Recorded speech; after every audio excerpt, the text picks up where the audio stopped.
চলে যাচ্ছি আমি এই শহর ছেড়ে বহু দূরে। এমনিতেও এই শহরে আপন বলতে তেমন কেউ নেই আমার। শুধুমাত্র শেষবারের জন্য আমার ছোট্ট বন্ধুটাকে দেখতে এলাম। ভালো থেকো ছোট্ট বন্ধু, আর তুমিও ভালো থেকো। আসি। কান্না করলে কিন্তু তোমাকে একটু কিউট লাগে না। কিউট লাগারও দরকার নেই। কিন্তু বেশি কান্না করলে কিন্তু দাঁত পড়ে যায়, এটা জানো? একটা তো মনে হচ্ছে পড়েও গেছে। 1 2 3 কই না তো, দাঁত পড়ে নাই।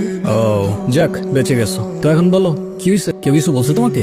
বাংলাতে 3 শিট, আর 3 পাইলেই তো 33টা হয়ে যেত। তুই মজা করে না তো। তুমি জানো এক্সামের দিন কি হয়েছে? টিচার আমাকে বকা দিয়েছে, তাই আমি কিছুই লিখিনি। মানে টিচার তোমাকে বকা দেওয়ার কারণে তুমি আর লিখোই নাই? না, লিখি নাই। আমি কি কোনো ভুল করছি যে টিচার আমাকে বকা দিবে?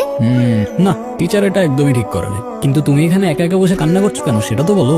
আমার নানু ভাই আমার এই মার্কশিটে কখনো সাইন করবে না, আর যদি সাইন করে না নিয়ে যাই স্যার আবার আমাকে বলবে। তোমার নানু তোমার মার্কশিটে সাইন করবে না কেন? আমার নানু ভাই অনেক রাগী, তোমার মতো রাগি? আমার থেকেও অনেক রাগী। ও, কেসটা তো খুব ঝামেলার মনে হচ্ছে। ঝামেলারই তো, তাহলে কি আমি বসে বসে কাঁদছিলাম? আচ্ছা, তুমি আমাকে একটা হেল্প করতে পারবে? কি হেল্প বলো তো? তুমি আমার মার্কশিটে একটু সাইন করে দিতে পারবে? এটা কি আমাদের করা ঠিক হবে? চিটিং হয়ে যাবে না? আরে দুধ, তুমি করো তো। ওকে, কি হয়েছে? Friends, friends? এ নাও বন্ধু, একটু মিষ্টি মুখ করে নিও।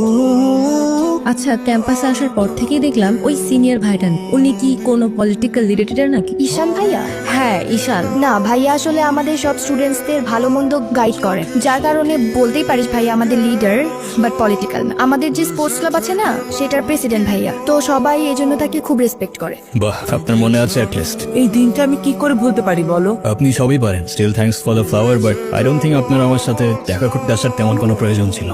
আমি তোমার মা, ঈশান। মায়ের সাথে কেউ এভাবে কথা বলে? সরি, বাট আমার মা আমাকে অনেকগুলো বছর আগেই ছেড়ে চলে গিয়েছে। আমি তোমাকে ছেড়ে যাইনি, সত্যি বলতে ওই সময়টাই ওইরকম ছিল। মনে করিয়ে দেওয়ার প্রয়োজন নেই, আমি ভুলিনি আর কখনো ভুলবো না। আমি আপনার আঁচল ধরে বারবার বলছিলাম, মা আমায় ছেড়ে যেও না। মনে আছে আপনি আমায় কি বলেছিলেন? আপনি আমায় ধাক্কা দিয়ে দূরে সরিয়ে বলেছিলেন যেন আমি আপনার পিছনে আসি। তারপর আমি তো কখনো আসিনি, তো আপনি কেন বারবার চলে আসেন? আমি তোমাকে না দেখে থাকতে পারি না বাবা, আমি তো শুধু তোমার জন্যই আসি। সরি, আপনি অনেক বেশি লেট করে ফেলেছেন। আর এমনি তো আপনাদের জন্য আমার আর কোনো ইমোশনস কাজ করে না। আই হোপ আপনি বুঝতে পারবেন। কি হাসছো কেন? কিছু না। নাম কি ওর? মৌগলি, ওরফ আমার একমাত্র বিশ্বস্ত বন্ধু। একমাত্র বিশ্বস্ত বন্ধু? হ্যাঁ, কেন হতে পারে না? তা হতে পারে, কিন্তু তবু এত মানুষ থাকতে কুকুর কেন?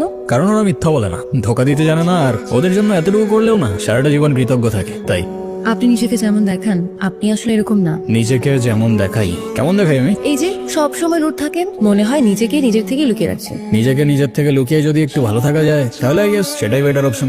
আপনারা তো কষ্ট কিসে? সে থাকুক না, জেনে কি করবা? বলে দিলে তো আর কমে যাবে না, তাই না? কমবে না বুঝলাম, তবে ভাগাভাগি করে নিলে ক্ষতি কি? এই না বন্ধু, একটু মিষ্টি মুখ করে না।